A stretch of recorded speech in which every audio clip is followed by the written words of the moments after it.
লাশ যখন খাটের মধ্যে কবরস্থানের দিকে নেয়, কসম আল্লাহর নবী সাল্লাল্লাহু আলাইহি সাল্লাম বলেন, নাফরমান পাপীর লাশ যখন কেউ কাঁধে তুলে খাটের মধ্যে করে কবরস্থানের দিকে রওনা দেয়, আল্লাহর কসম নবী বলছে সে চিৎকার দেয় আর বলে, ইয়া ওয়াইলাহা আইনা তাযহাবুন, হায় আমার মন্দ কপাল, তোমরা আমারে কই নিয়ে যাচ্ছ, কেন ওইদিকে নিয়ে যাচ্ছ? রাসূলুল্লাহ সাল্লাল্লাহু আলাইহি ওয়াসাল্লাম বলেন, ওই নাফরমানের চিৎকার আল্লাহর সমস্ত মাখলুকাত, শুধু মানুষ এবং জিন ব্যতীত বাকিরা সবাই শুনতে পায়। ওয়ালাউ সামিআল ইনসানু লাসাইকা, নবীজি বলেন মানুষ যদি একবার শুনতো, সাথে সাথে সমস্ত মানুষ চিৎকার দিয়ে বেহুশ হয়ে পড়ে থাকত। ওরে ভাইয়া, কবরের আযাব না, শুধু ওই খাটিয়াটা নিচ্ছে একমাত্র কবরস্থান, এই সময়ের চিৎকার। আমরা কিতাবে পড়ছি, যদি একবার জীবনে কোনো মহল্লার কোনো মানুষ কোনো নাফরমানের লাশের চিৎকার একবার শুনতো, খোদার কসম, আল্লাহর কসম, তো মানুষ আর কারো জানাজা দিত না, কাউরে আর দাফন করতো না, কারো লাশ আর কাঁধে নিত না যদি চিৎকার মারে। কথা বোঝেন নাই? তো মানুষের লাশ পড়ে থাকতো, পচে গলে যেত। আল্লাহ তাআলা দয়া করছেন আমাদের উপর, দয়া করেছেন আল্লাহ তাআলা, দয়া করেছেন আমাদেরকে। এজন্য আপনাদের কাছে বলি, আমি সহ আপনারা সবাই আমরা এই কথা ভাবতে শিখি যে আখিরাত নিশ্চিত। ছেলেরা আমার, ভাইয়া, কেন এই রং তামাশার এই জিন্দেগি?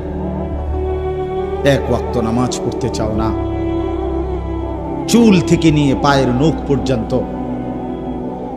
রাসূলুল্লাহ সাল্লাল্লাহু আলাইহি ওয়াসাল্লামের কোনো নমুনা নাই, সাহাবায়ে কেরামের কোনো নমুনা নাই, কোরআনুল কারীমের একটি শব্দের সাথে তোমার কোনো সম্পর্ক নাই, নবী সাল্লাল্লাহু আলাইহি ওয়াসাল্লামের 23 বছরের জিন্দেগির সাথে তোমার কোনো সম্পর্ক নাই।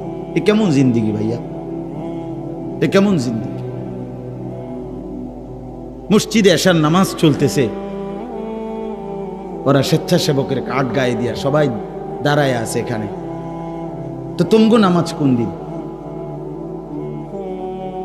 তোমরা যুবক বৃন্দ যে আয়োজন করলাম ভাইয়া,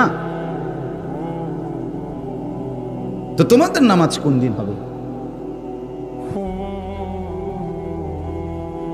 একটি সেজদার সামনে আমার মতো 100 মৌলবী, 1 কোটি মৌলবীর কি অর্থ আছে? আমি আসলেই কি আর না আসলেই কি?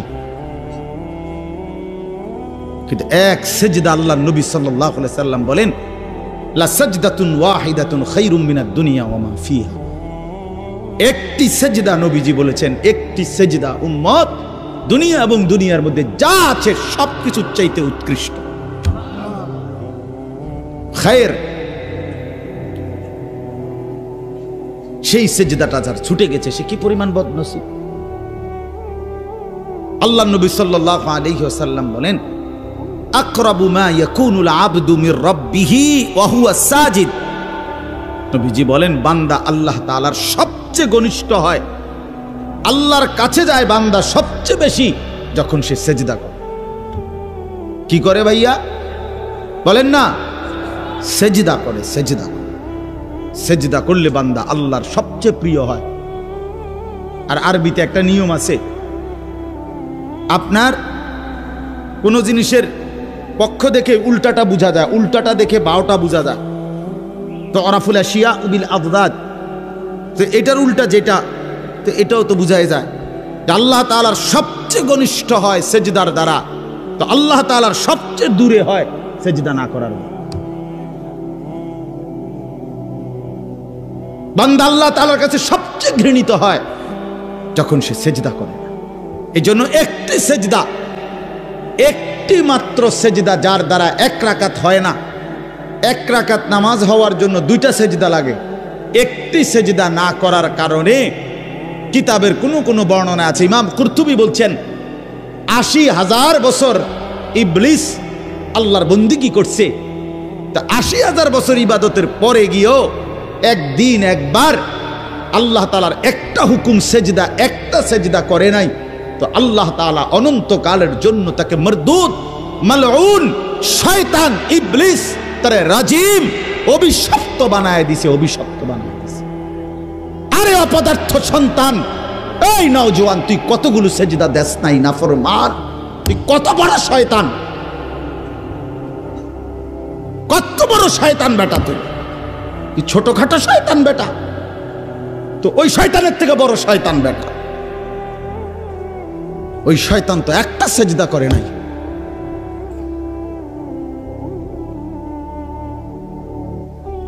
তুমি শয়তান কয়টা সেজদা করো না? কতদিন হয় ফজরের নামাজ পড়ো না? কতদিন হয় বলো? এখন ছেলেরা দাঁড়ায় দাঁড়ায় বলো ফজরের জামাত কয়টায়? কতদিন হয় মসজিদে ফজরের নামাজের জামাত পড়ছো? হ্যাঁ, রাসূলুল্লাহ সাল্লাল্লাহু আলাইহি ওয়াসাল্লামের স্পষ্ট হাদিস, ফজরের নামাজ মুমিনের নামাজ। ফজর যে পড়ে না, নবীজির স্পষ্ট সিদ্ধান্ত, সেটা মুনাফিক, পাক্কা মুনাফিক। যে ফজর পড়ে, রাসূল বলছে যে ফজর পড়েন এটা খবিস, খবিসান নফস, খবিস। নবীজি বলছে যে ফজর পড়ে না এটা কাসলান, অলস, অপদার্থ। নবীজি বলছে যে ফজর পড়ে না তার দুই কানে শয়তান মুত্তা দেয়। বালাশ শাইতানু ফি উযুনাইহি, আল্লাহ রাসূল বলছেন সাল্লাল্লাহু আলাইহি ওয়াসাল্লাম, যে ফজরের নামাজ পড়ে না তার দুই কানে শয়তান কি করে দেয়? প্রস্রাব করে, পেশাব করে দেয়। খবিস, এটা খবিস, নিকৃষ্ট খবিস।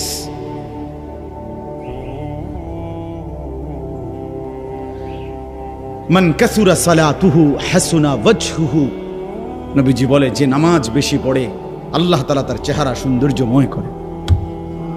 যার নামাজ যত বাড়বে তার চেহারার নুরানিয়াত, সৌন্দর্য তত বাড়বে। হোক না সে কালো, হোক না সে নিগ্রু, কিন্তু তার চেহারা মায়াময়। বেলাল তো ছিল কালো, আল্লাহ তাআলার কাছে দামি।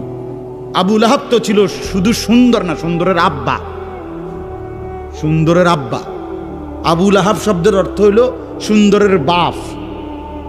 আবু লাহাব একবার টকটকে সুন্দর ছিল, বেশি সুন্দর ছিল আবু লাহাব। আবু লাহাবের নাম আবু লাহাব না, আব্দুল উজ্জা, ওইটা ছিল তার মূল নাম। আর আবু লাহাব তার উপাধি, মানে এত বেশি সুন্দর ছিল, টকটকে সুন্দর। অথচ সে আল্লাহ তাআলার কাছে কি পরিমাণ ঘৃণিত! কি ভাই, বেলাল কি পরিমাণ প্রিয়, কি পরিমাণ প্রিয়! কোরআন শরীফে আছে সূরা নিসার মধ্যে 69 নম্বর আয়াত, এক হাবশী সাহাবী, এই কালো নিগ্রু সাহাবী, আফ্রিকান হাবশী সাহাবী, একদিন নবীজিকে, এক সাহাবী আল্লাহ নবী সাল্লাল্লাহু আলাইহি সাল্লামকে একদিন বলছি, ইয়া রাসূলুল্লাহ, আমার একটা প্রশ্ন ছিল, কথা ছিল। আল্লাহ নবী সাল্লাল্লাহু আলাইহি সাল্লাম বলেন, বলো। বলছে, ইয়া রাসূলুল্লাহ, আপনি অনেক সুন্দর, আমি একদম কালো, আপনার সৌন্দর্যের সাথে আমার চেহারা সুরতের তো কোনো তুলনাই নাই। আপনি অনেক গুণের অধিকারী, আমার কোনো গুণে নাই, আপনার সাথে আমার কোনো তুলনাই নাই। কিন্তু আমার একটা সান্ত্বনা তো আছে দুনিয়াতে, যে আমি যখনই আমার মনটা চায়, আমি শত কালো হই, শত দুর্বল হই, সামান্য মানুষ হই, তা আমি আপনারে দৌড়াই আইসা দেখি, আর আপনারে দেখলে আমার দিল শান্ত হয়ে যায়। এখন আমার প্রশ্ন হইল, হাসরের ময়দানে তো আপনি আল্লাহ তাআলার উচ্চ জান্নাত, সর্বোচ্চ জান্নাতে চলে যাবেন, কারণ আপনি তো সর্বশ্রেষ্ঠ। আপনারে তো আল্লাহ জান্নাত দিবে, সর্বোচ্চ জান্নাত। আর আমারে দিবে কিনা তার কোনো নিশ্চয়তা নাই। যদি দেয়ও তো দিব যে কোনো একটা জান্নাতেই তো দিব, আমারে দিল। দয়া করে যদি আল্লাহ দেয়, তখন সেইটা তো আর আপনি যেখানে থাকবেন ওইখানে না। তাহলে এখন আমার প্রশ্ন হলো, ইয়া রাসূলুল্লাহ, এখন তো আমি শত দুর্বল হওয়ার পরেও কোনো দিক থেকে আপনার সাথে আমার তুলনা নাই, তারপরেও আমি দৌড়াইয়া আইসা আপনারে দেখতে পাই। এখন জান্নাতে যাওয়ার পরে আপনি থাকবেন কত উঁচা জান্নাতে, সেখানে তো আমি আপনাকে দেখব না, আমি থাকবো আমার জান্নাতে। ইয়া রাসূলুল্লাহ, আল্লাহর কসম নবী, এই জান্নাতে গিয়েও যদি আমি আপনাকে না দেখি, তো ওই জান্নাতে থাকাটাও তো আমার জন্য কষ্টকর হয়ে যাবে। আমি কি তাইলে আপনাকে দেখব না তখন? তখন আল্লাহ তাআলা কোরআনুল কারীমের আয়াত নাজিল করে আল্লাহ তাআলা বলেন, বন্ধু পরে বলেন ব্যবস্থা আছে, আপনার সাথেই থাকবে। ওয়ামান ইউতি'আল্লাহা ওয়ার রাসূল ফাউলাইকা মা'আল্লাযীনা আন'আমাল্লাহু আলাইহিম মিনান নাবিয়্যিনা ওয়াস-সিদ্দীকিন ওয়াশ-শুহাদা'i ওয়াস-সালিহিন ওয়া হাসুনা উলাইকা রফিকা। রব্বুল আলামিন বলেন, বন্ধু আপনি বলে দেন যে বা যারা আল্লাহর আনুগত্য করবে, আপনি রাসূলের অনুসরণ করবে, আমি আল্লাহ ওয়াদা দিলাম ওই ব্যক্তি বা গ্রুপকে, ওই সম্প্রদায়কে, ওই মানুষগুলোকে সরাসরি আপনারা সমস্ত নবীদের সাথেই থাকতে দেব। ফাউলাইকা মা'আল্লাযীনা আন'আমাল্লাহু আলাইহিম মিনান নাবিয়্যিন, সমস্ত নবীদের সাথে থাকতে দেব। 2 নম্বরে নবীদের পরে যারা শ্রেষ্ঠ উম্মত তারা হলো সিদ্দিক, তাদের সাথে থাকতে দেব।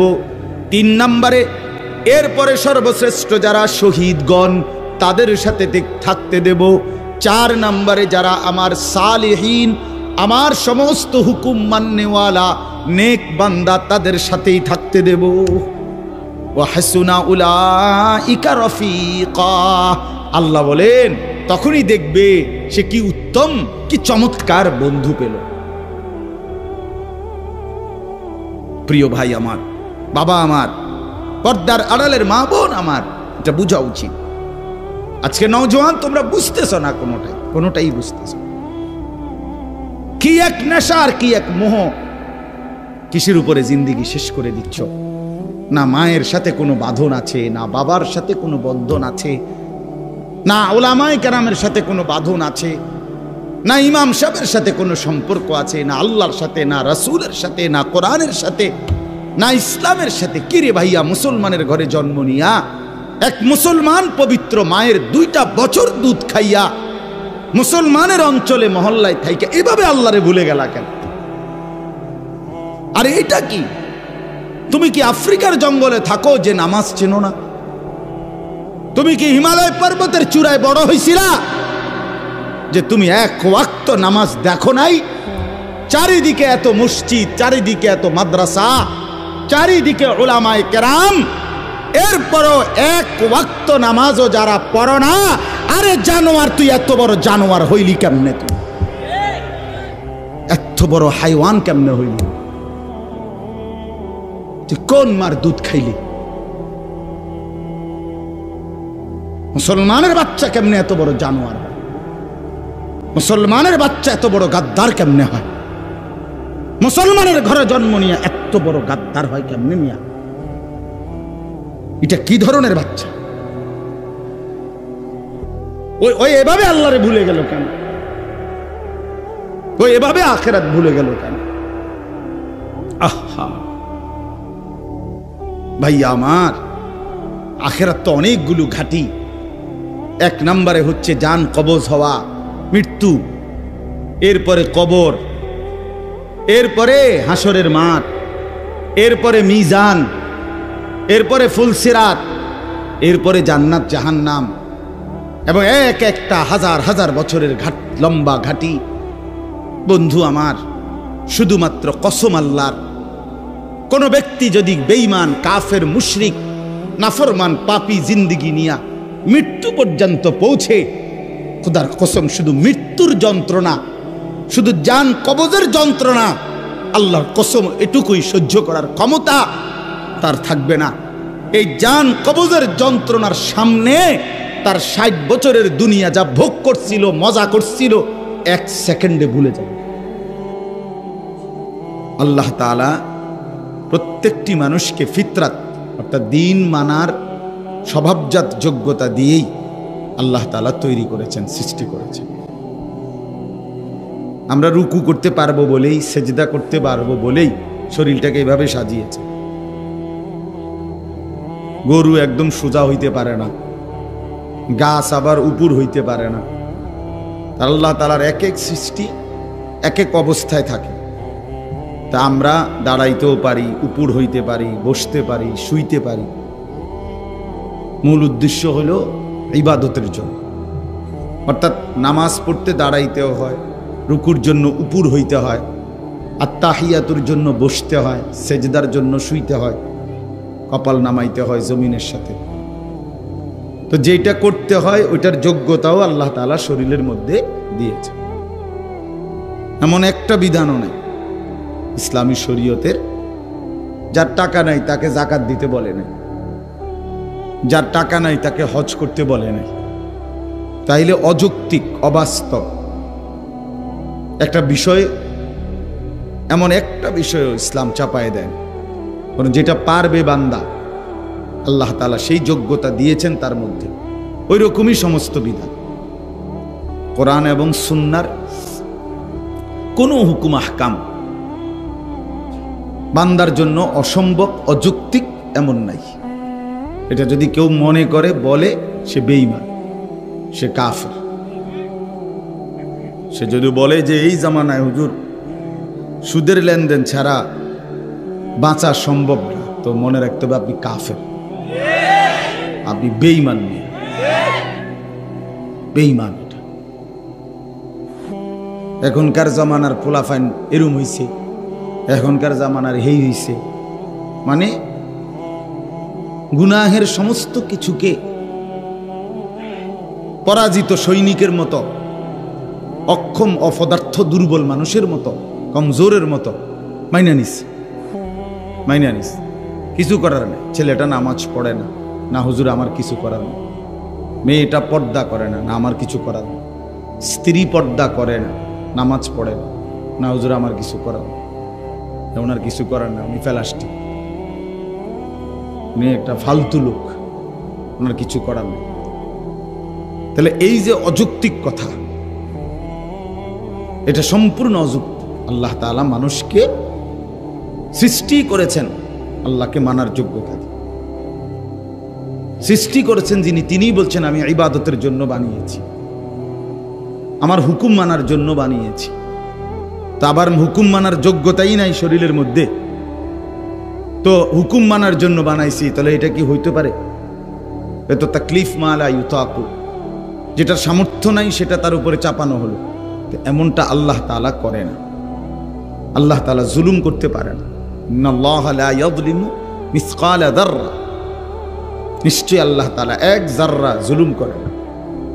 এক বিন্দু, এক যাররা, সামান্য পরিমাণও দিন পালনের নামে, ইসলামের নামে কোনো জুলুম নেই। ইসলামের সবকিছুই আদল, ইনসাফ।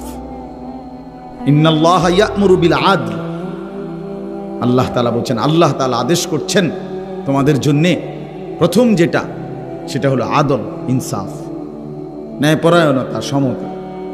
ইসলামে কোনো বাড়াবাড়ি, অতিরঞ্জিত, জুলুম, অসম্ভব, অযৌক্তিক, অপ্রাসঙ্গিক, অবাস্তব কিচ্ছু নেই,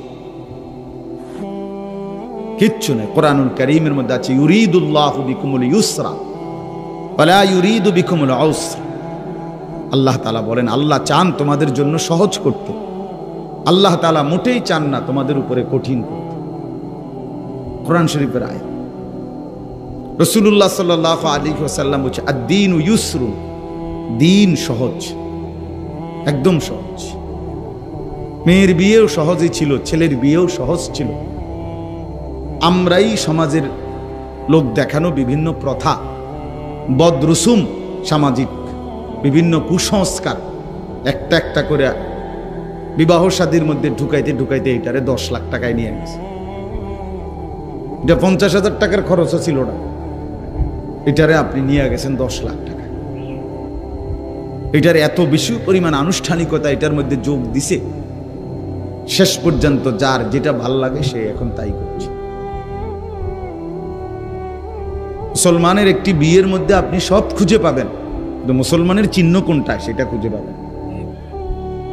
নাচ গান, বেপর্দা, বেশরাব, ফুর্তি, ছেলেরা অবাধে মেয়েদের সামনে, মহিলাদের সামনে ঘুরতেছে, মহিলারা অবাধে পুরুষের সামনে ঘুরতেছে, একসাথে বেড়াবেড়ি, একই প্যান্ডেলের মধ্যে বইয়া ভাত খাইতেছে, একই হাইয়েস্ট গাড়ির মধ্যে করিয়া 12-14 জন বেড়া পুরুষ মহিলা যাইতে আছে বিয়ে।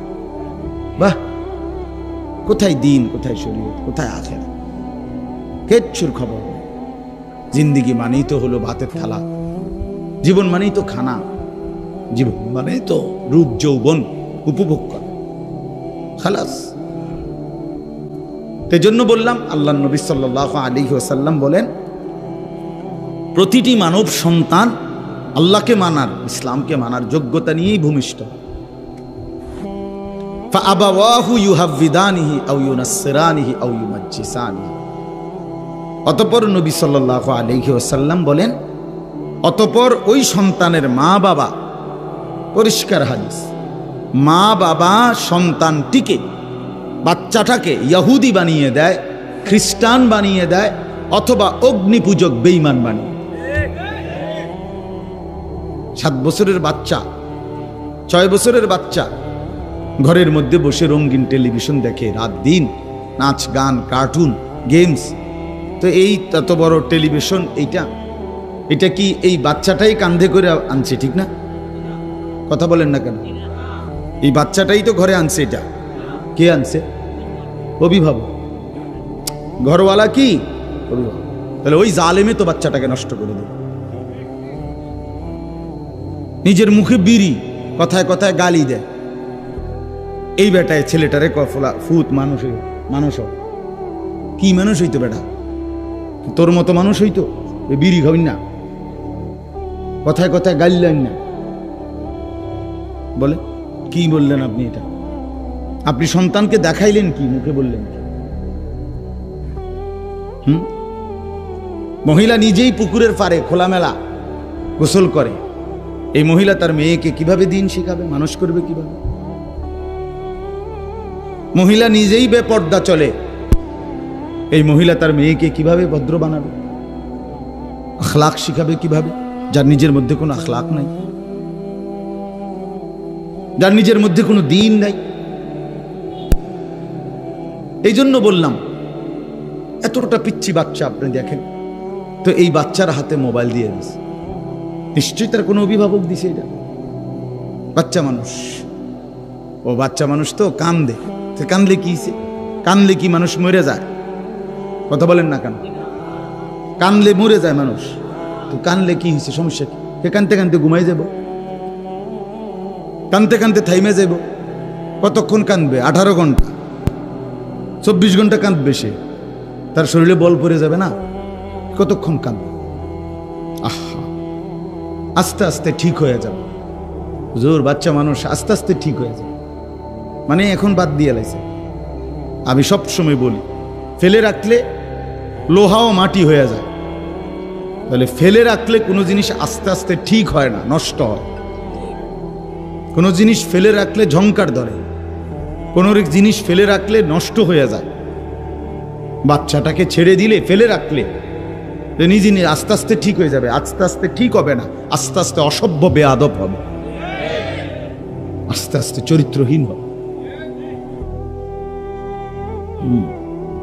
12 বছরের বাচ্চা, 13 বছরের বাচ্চা, সামান্য লজ্জা শরমও নাই। কার সামনে খাইতে কথা বলতেছে, কার সামনে মোবাইল টিপতেছে, কোথায় দাঁড়াইয়া পেশাব করতেছে, কোন ছোট ছেলে সমবয়সীদের সাথে আড্ডা দিতেছে, কে দেখতেছে কে দেখতেছে না, কিচ্ছুর খবর নেই। এত বড় বেয়াদব হয়ে গেল কেন? মা বাবার গাফলতির কারণে, মা বাবার গাফলতি। গত পরশুদিন আমি একটা মহাসড়কে রাস্তার পাশে আমি একজনের জন্য আমার গাড়ি একটু থামাইয়া দাঁড়াইছি। হঠাৎ দেখি পাশেই, রাস্তার পাশে 8-9 জন ছেলে, সর্বোচ্চ 13-14 বছর বয়স হবে, সবগুলো ছেলের। এরা আমি গুনছি 8 জন বা 9 জন। এরা একটা সিগারেট একজনে একটু টানে, এরপর আরেকজনের হাতে দেয়, এবার সে কতক্ষণ টানে, আবার ওর হাতে দেয়, আবার এর মুখের ধোঁয়াটা ওই ওর মুখে মারে। কি পরিমাণ অসভ্য চিন্তা করুন, কি পরিমাণ অসভ্য। মহাসড়ক, প্রতি মুহূর্তে সেকেন্ড মানুষ আসা যাওয়া গাড়ি, সিএনজি, প্রাইভেট কার, বাস, ট্রাক চলতেছে না, কোনো খবর নেই। আর এটা কি ধরনের জঙ্গলি? কে তারে এভাবে নষ্ট করে দিল? তার মা কে, তার বাবা কোথায়, তার অভিভাবক কোথায়, তার ভবিষ্যৎ কি, তার আগামী দিন কি, সে সামনে যাবে কিভাবে, আগাবে কিভাবে, জীবন গড়বে কিভাবে, দুনিয়ার জীবনই বা কিভাবে গড়বে, আখিরাতের জিন্দেগি বা কিভাবে গড়বে? এত ফালতু মানুষ, এত গাফেল মানুষ, এত দুনিয়ার জীবনেও ব্যর্থ হয়, অকর্মণ্য, অপদার্থ, গাফেল, এত দুনিয়াতেও সফল হয় না, আখিরাতেও তো হবেই না। কোরআন শরীফে আছে, ছেলেরাও শোনো ভাই, কোরআনুল কারীমের মধ্যে আছে, সব উলামায়ে কেরাম এখানে বসে, কোরআনুল কারীমের মধ্যে আছে, ওয়ালাকাদ যারানা লি জাহান্নামা কাসীরাম মিনাল জিন্নি ওয়াল ইনস, আমি জাহান্নামকে পূর্ণ করব অনেক বিপুল পরিমাণ মানুষ এবং জিন দিয়ে। তো এখানে লম্বা আয়াত, এই আয়াতের লাস্ট কথাটা হলো আল্লাহ বলেন, যত লোককে আমি আল্লাহ জাহান্নামে দেব, সমস্ত জাহান্নামে যাওয়ার প্রধান কারণ কি? একসাথে কারণ হইল উলাইকা হুমুল গাফিলুন। এই আয়াতের শেষ শব্দ এটা। আল্লাহ তাআলা বলে সমস্ত জাহান্নামী হওয়ার একত্র কারণ হলো এরা ছিল সকলেই গাফেল। কি ছিল ভাইয়া? গাফেল ছিল। ইয়ালামুনা যাহিরাম মিনাল হায়াতিদ দুনিয়া ওয়া হুম আনিল আখিরাতি হুম গাফিলুন। আল্লাহ বলেন এরা দুনিয়ার জীবন খুব ভালো বুঝেছিল, কিন্তু আখিরাতের ব্যাপারে ছিল গাফেল। গাফেল। ইকতারাবা লিন-নাসি হিসাবুহুম ওয়া হুম ফি গাফলাতিন মুরিদুন। আল্লাহ বলে মানুষের হিসাবের সময় একদম কাছাকাছি, অথচ তবুও সে আমি আল্লাহর থেকে বিমুখ হয়ে গাফেল হয়ে আছে, গাফেল হয়ে আছে, গাফেল হয়ে আছে। আখিরাত একদম সামনে, আখিরাত একদম। কোরআনুল কারীমের মধ্যে আছে, আল্লাহ তাআলা বলেন ইন্নাহুম ইয়ারাউনাহু বাঈদা ওয়া নারাহু করিবা। আল্লাহ বলে কাফের, বেঈমান, নাফরমান, পাপী, অবাধ্য, জালেম, সে জাহান্নামকে মনে করে অনেক দূরে, আমি তো আল্লাহ দেখি একদম কাছে, আমি তো দেখি কাছে বান্দা, তুমি তো মনে করছো অনেক লম্বা, অনেক দূর। তুমি মনে করছো 60 বছর হায়াত, আরো কিছুদিন ফুর্তি করি। তুমি মনে করছো 40 বছর হায়াত, আরো কিছুদিন ফুর্তি করি। আল্লাহ তাআলা বলেন তুমি কবরের এক রাত পেরেশানির মনে হবে 1000 কোটি বছর। তখন বুঝো তারুজুল মালাইকাতু ওয়ার রূহু ইলাইহি ফি ইয়াউমিন কানা মিকদারুহু 50000 সানা। আল্লাহ তাআলা বলে বান্দা হাসরের ময়দানে যখন দাঁড়াবা তখন দেখবা যে হাসরের ময়দানের একদিন 50,000 বছর। 50,000 বছর আমি আর আমার দাদার বয়স মিলাইলেই তো হবে, ঠিক না? কথা বলেন, আমার বংশের কমপক্ষে 18-20 জনের হায়াত একত্র করলে 50,000 হয়ে যাবে। তো তা আমরা এখানে যারা বসছি উপরে নিচে ডানে বামে, আমাকে সবার 14 গোষ্ঠীর হায়াত মিলাইলে হবে নি 50,000? বলেন হুজুর 60 করে গুণ খেরা। একদিন হাসরের ময়দান কতদিন মোট সেটা আল্লাহ জানে। একদিনের হিসাব বলছে আল্লাহ 50,000 বছর। তাহলে যদি 2 দিন হয় 1 লক্ষ বছর, যদি 3 দিন হয় তো 1.5 লাখ বছর। হিসাব করে সর্বশেষ যে কবরে যাবে, হাদিসের বর্ণনা দ্বারা মুহাদ্দিসিনে কেরামের কেউ কেউ বলেন হতে পারে শেষ ব্যক্তিকেও কবরে থাকতে হবে 40,000 বছর। তো এখন যারা মরছে,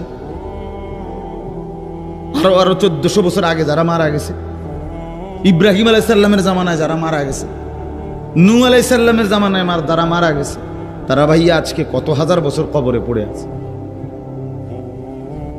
কবরে আযাব হচ্ছে তো হচ্ছেই। কি পরিমাণ সময় গেছে, আরো কতদিন যাবে কেউ তো জানে না। ইন্নাল্লাহা ইনদাহু ইলমুস সাআ, নিশ্চয়ই আল্লাহ তাআলার কাছে কেবল কিয়ামতের নির্ধারিত ইলম, আল্লাহ ছাড়া কেউ জানে না, কেউ জানে না কখন ইসরাফিল ফু দিবে, কিন্তু ফু দিবে এটা নিশ্চিত। ইজা ওয়াকাতিল ওয়াকিয়া লাইসা লিওয়াকাতিহা কাযিবা। আল্লাহ বলে কিয়ামত সম্পর্কিত যে ঘটনাটা বান্দা, ইসরাফিল ফু দিলে পৃথিবীটা ধ্বংস হবে, এই ঘটনাটা ঘটবেই। লাইসা লিওয়াকাতিহা কাযিবা। আল্লাহ বলেন এই ঘটনাটি ঘটার ব্যাপারে বান্দা এক যাররা মিথ্যার কোনো সম্ভাবনা নাই, কোনো সম্ভাবনা নাই। বন্ধু আমার, বাবারাও, নওজোয়ানরাও, আমিও, আপনারাও সবাই মিলে এটা বোঝা উচিত।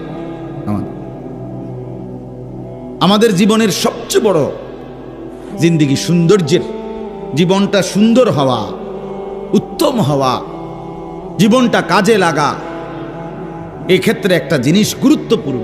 কোরআনুল কারীমের 3টি গুরুত্বপূর্ণ আলোচ্য বিষয়, পুরো কোরআনের আলোচ্য বিষয়, এর মধ্যে একটা হলো আখিরাত। 3 জিনিস কোরআনে আলোচনা, এক হলো তাওহীদ, 2 হলো রিসালাত, 3 হলো আখিরাত। এক হলো লা ইলাহা ইল্লাল্লাহ, এইটা আল্লাহ পাকের পরিচয়, আল্লাহ ছাড়া আর কেউ নাই। আল্লাহ তাআলার জাত ও সিফাতের বহু রকমের পরিচয় আল্লাহ তাআলা কোরআনুল কারীমের মধ্যে তুলে ধরছে। আর হলো রিসালাত, মুহাম্মাদুর রাসূলুল্লাহ সাল্লাল্লাহু আলাইহি ওয়াসাল্লাম, নবীজি সাল্লাল্লাহু আলাইহি ওয়াসাল্লামের মাধ্যমে তার জিন্দেগি, তার দ্বারা বর্ণিত হুকুম, আহকাম, আমল, ইবাদত, বন্দিগি, এই সব কিছু বুঝে নেওয়া, বুঝাই দিছেন আল্লাহ। আর হলো আল্লাহ তাআলা বলছেন আমার প্রতি বিশ্বাস, আমার রাসূলের প্রতি অনুসরণ, আমার হুকুম মানার, এই সবটার মূল কারণ আখিরাত। আখিরাত যদি শুধুই দুনিয়া হইতো তো তুমি মানো বা না মানো, খাইয়া পইরা, পেশাব পায়খানা কইরা, খাইয়া দাইয়া মইরা চিত্তিয়া শেষ, খালাস। তাইলে আর আল্লাহ আখিরাত পরকাল এত কিছুর কথা ছিল না। কিন্তু আল্লাহ তাআলা বলেন কসম বান্দা এই কথা বিশ্বাস করো যে আমি রব্বুল আলামিনের কাছে ফিরতে হবে। মৃত্যু মানে শেষ নয়, মৃত্যু মানে হারিয়ে যাওয়া নয়, মৃত্যু মানে সমাপ্তি না, মৃত্যু মানে নতুন অধ্যায়ের শুরু। এজন্য আমরা মৃত্যুকে কিতাবের ভাষায় ইন্তেকাল বলে। ইন্তেকাল শব্দের একটা আরবি শব্দ, অর্থ হল স্থানান্তর, শেষ হয়ে যাওয়া না। হ্যাঁ, এভাবে তিনি তার 70 বছরের বর্ণাঢ্য রাজনৈতিক জীবনের ইতি টানলেন, সমাপ্তি ঘটালেন। বাবা বক্তব্য মাইরা দিল আর কি। 70 বছরের বর্ণাঢ্য জিন্দেগি, অসংখ্য অনিয়ম, দুর্নীতি, ছিটারি, বাটপারি, ওজনে কম দেওয়া, হাজারো রকমের জুলুম, এই সব কিছু করে উনি মৃত্যুবরণ করলেন। সমাপ্তি, শেষ, আর কিছু নাই, এরপরে আর কিছু নাই। উনি খাইয়া পইরা উত্তালাইছে, শেষ।